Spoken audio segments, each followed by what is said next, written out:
Is Putin's bunker a myth or reality? Just how deeply paranoid is Vladimir Putin? What do you mean by myth? It's not just a single bunker. I don't even know where they aren't anymore. It seems to me the entire perimeter is just riddled with them. Even deep under the historic Konstantinovsky Palace, where you would naturally think there is just vast open water since the Baltic Sea is right there. Yet, remarkably, he dug one there too. So, why exactly did Beglov manage to hold on to his powerful position for such a long time? Despite everything else that has happened, he's entirely and utterly useless. But in this case, since his main specialty, he actually earned his professional degree specifically in this field, is precisely these bunkers and also tunnels and various underground structures. Apparently, only he could professionally handle the maintenance of bunkers in places where they really don't belong, simply because they contradict the inherent environmental and natural conditions of those areas. But still, he's digging these bunkers everywhere. There's nowhere he hasn't put them. Right there in the remote Altai Mountains region as well, they have even recently finished laying down some kind of incredibly expansive and modern broadband highways for the local people. And the budget for a square kilometer or for a certain stretch of that road is equal to the annual budget of the entire region. What's the point of this construction? What's the purpose?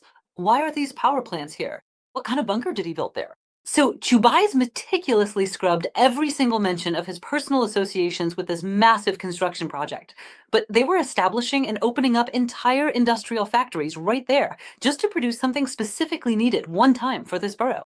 So every single place that he travels to, of course, well, it is pure paranoia. I mean, he is just not, he is suffering from a profound state of mental instability. Of course he is, but still, he possesses a sufficient level of sanity and cognitive awareness to stand trial and endure the absolute and complete weight of the legal consequences and punishment for his crimes. But in terms of his daily routines and personal habits, it becomes abundantly clear and obvious that he's perpetually and obsessively preoccupied solely with, how should I put it, maniacally increasing the level of his personal sense of so-called safety and security. Well, just imagine this absolute nobody, as soon as he first managed to grab onto the legs of the still rather tall chairs and armchairs in the grand office he inherited from Yeltsin, then he carefully sawed the legs off so they got a bit lower, and then he didn't have to jump to climb into those chairs anymore. But what was the very first thing he did? So in the FSB, actually even earlier, before the successor operation, as soon as he was appointed director of the FSB, he immediately reopened the poison laboratory that had been shut down under Yeltsin. But the one that's constantly engaged, either, how should I put it, in developing formulas for some powerful toxic substances, things like that, meaning mass killings or attacks on an entire country. And how many have already been killed? I mean, this is just unbelievable. Of course, if that's what he's doing, then naturally he suspects everyone else of doing the same thing. In other words, he thinks that basically everyone would like to kill too, but they just haven't become as bold as he has.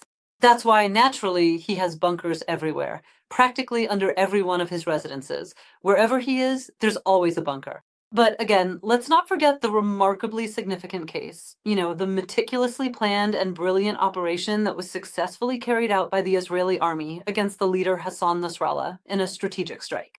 Let me provide a quick reminder. First, they sold them those pagers, which unexpectedly exploded. So after that occurred, they decided to switch over to using handheld radios. But the radios turned out to be rigged as well. And knowing that after all this, they would still have to gather somewhere to receive instructions, they knew everyone would meet in that very bunker with Nasrallah. And right then, a specialized anti-bunker missile struck the facility and basically obliterated the entire place, effectively erasing it from the face of the earth. So as you can clearly see, bunkers are a very tricky and complicated thing. The fundamental force of action is usually exactly equal to the force of reaction. So the main thing is to think about